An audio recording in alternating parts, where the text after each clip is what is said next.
दोस्तों, आदाब, सलाम, नमस्कार। आज के एपिसोड में हम बात करेंगे वक्फ बोर्ड के बारे में, वक्फ अधिनियमों के बारे में। जैसा कि आप जानते हैं कि वक्फ बोर्ड एक्ट को लेकर पूरे देश में सियासत तेज हो गई है। देश की राजधानी दिल्ली से लेकर गांव की गलियारों तक खूब चर्चाएं इसको लेकर हो रही है। खासकर जब केंद्र की मौजूदा मोदी सरकार ने नया बिल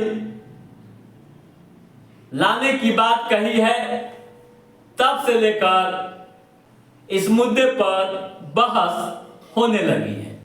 वक्फ बोर्ड है क्या और क्या है इसके कानून, आज के एपिसोड में हम इसी मुद्दे पर चर्चा करेंगे और यह जानने की भी पूरी कोशिश करेंगे कि सरकार की प्लानिंग क्या है, क्या करने जा रही है इसमें केंद्र की मौजूदा सरकार। दोस्तों, पहले हम वक्फ बोर्ड क्या है इसको साफ शब्दों में, आसान भाषा में समझ लें। कोई भी व्यक्ति इस्लाम के नाम पर या फिर अल्लाह के नाम पर कोई संपत्ति दान करता है या खैरात करता है, तो उसकी देख रेख की जिम्मेवारी वक्फ बोर्ड ही की होती है। यानी वक्फ बोर्ड उसकी देख रेख करता है। पूरे देश में अभी 32 वक्फ स्टेट है। एक सेंट्रल वक्फ बोर्ड भी है।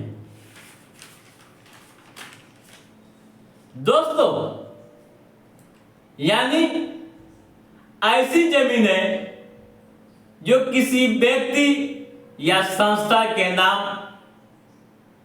से नहीं है, वक्फ बोर्ड एक सर्वेयर होता है जो तय करता है कि कौन सी संपत्ति वक्फ की है और कौन सी नहीं।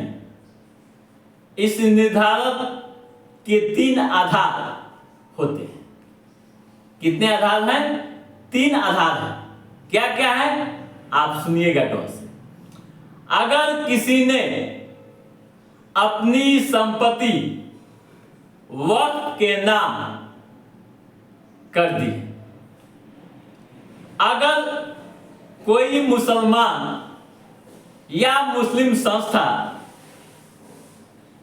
जमीन की लंबे समय से इस्तेमाल कर रहा है या फिर सर्वे में जमीन का वक्फ की संपत्ति साबित हुआ है, वक्फ बोर्ड मुस्लिम समाज की जमीनों पर नियंत्रण रखने के लिए बनाया गया था, जिससे इन जमीनों की बेवजह इस्तेमाल से रोका जा सके और गैर कानूनी तरीके से हो रही बिक्री पर भी नियंत्रण पाया जा सके। ठीक है दोस्तों,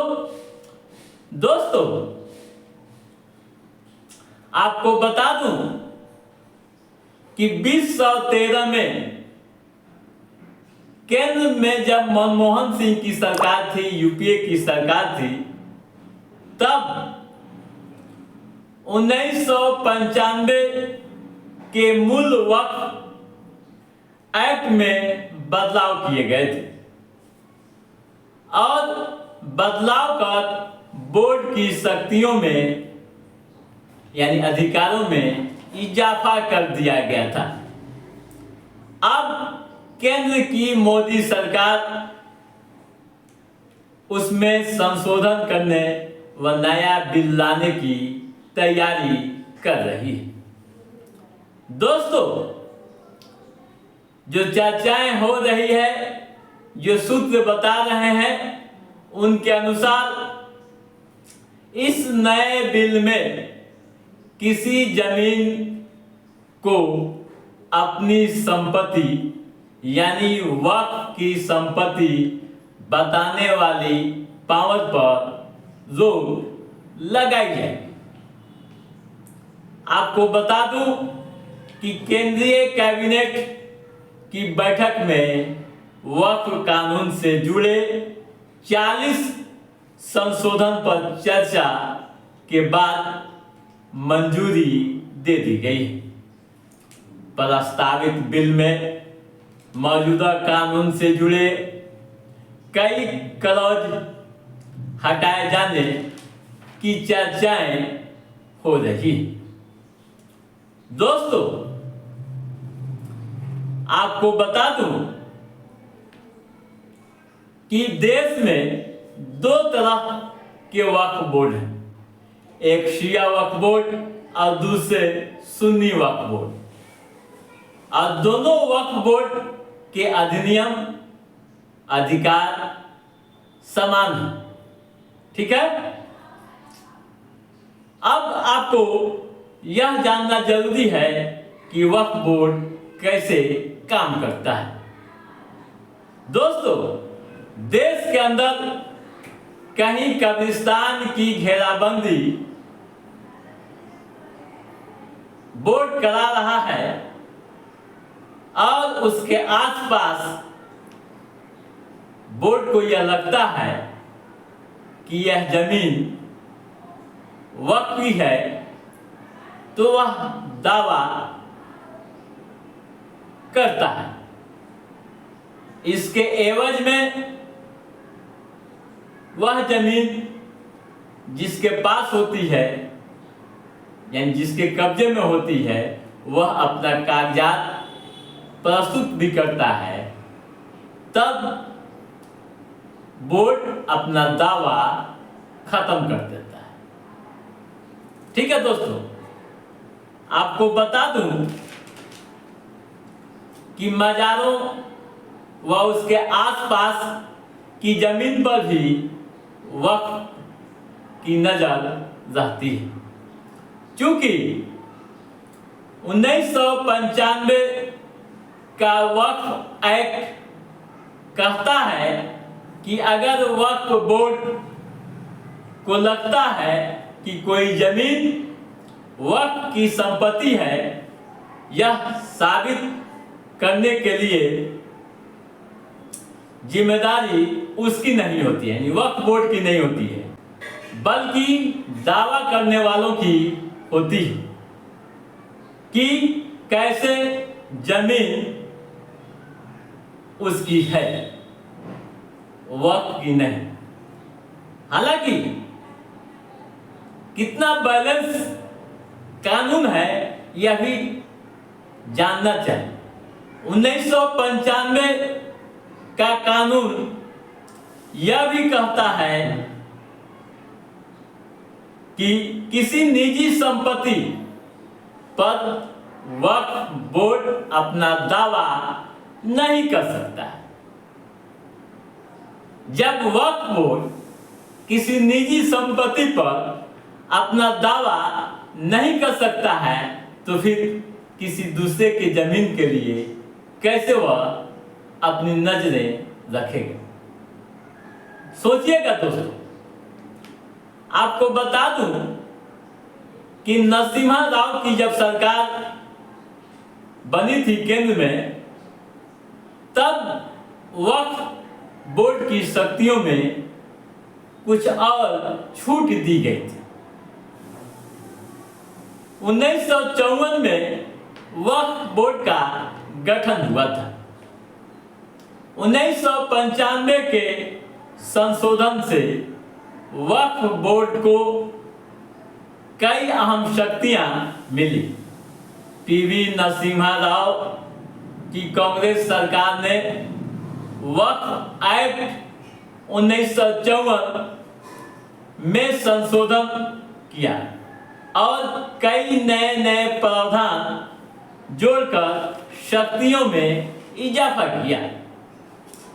वक्फ एक्ट 1995 का सेक्शन 3R के अनुसार अगर कोई संपत्ति किसी भी उद्देश्य से मुस्लिम कानून के मुताबिक पवित्र, मजहबी और चैरिटेबल परोपकारी मान लिया जाए तो वह वक्फ की संपत्ति हो जाएगी। वक्फ एक्ट 1995 का आर्टिकल 40 कहता है कि यह जमीन किसी की है, यह वक्फ का सर्वेयर या वक्फ बोर्ड तय करेगा। बाद में वर्ष 2013 में संशोधन पेश किए गए, जिससे वक्फ को इससे संबंधित मामलों में कई अहम शक्तियां प्रदान हुई। ठीक है दोस्तों, क्या है शक्तियां, यह भी आप एक नजर में समझ लीजिए। अगर आपकी संपत्ति को वक्फ बोर्ड की संपत्ति बता दी गई है तो आप उसके खिलाफ कोर्ट नहीं जा सकते। आप वक्फ बोर्ड से गुहार लगा सकते हैं, वक्फ बोर्ड में शिकायत कर सकते हैं। अगर आपके खिलाफ फैसला आया तो आप हाई कोर्ट भी नहीं जाएंगे, बल्कि आप वक्फ ट्राइब्यूनल में जा सकते हैं। इस ट्राइब्यूनल में प्रशासनिक पदाधिकारी होते हैं जो सुनवाई करते हैं। ठीक है दोस्तों, अब आइए क्या है सरकार की प्लानिंग, ये भी हम समझ लेते हैं। दोस्तों, जो सूचनाएं आ रही है, जो चर्चाएं हो रही है, उसके अनुसार वक्फ की संपत्तियों का अनिवार्य वेरिफिकेशन यानी सत्यापन होगा वक्फ की संपत्तियों का। संपत्तियों के दुरुपयोग पर रोक लगाने के लिए पहल की जाएगी। आपको बता दूं कि पूरे देश में करीब 9.4 लाख एकड़ जमीन वक्फ की है। बोर्ड के दावों का सत्यापन किया जाएगा, यानी किसी जमीन पर अगर बोर्ड दावा करती है मेरी जमीन है, तो पहले उसका सत्यापन होगा। ठीक है दोस्तों, तो आप समझ गए होंगे कि क्या है कानून और क्या है सरकार की नीतियां, क्या है प्लानिंग। तो दोस्तों, आज के इस एपिसोड में बस इतना ही। हमारा ये एपिसोड कैसा लगा आप लाइक और कमेंट करके हमें जरूर बताइएगा। यदि आपने हमारे चैनल को सब्सक्राइब नहीं किया है तो सब्सक्राइब भी कीजिएगा, ताकि इस तरह की महत्वपूर्ण गतिविधियों संबंधी जो भी अप टू डेट है उसे हम समय समय पर आपके बीच पहुंचाते रहेंगे। तब तक आप अपने दोस्त को दीजिए इजाजत। नमस्कार।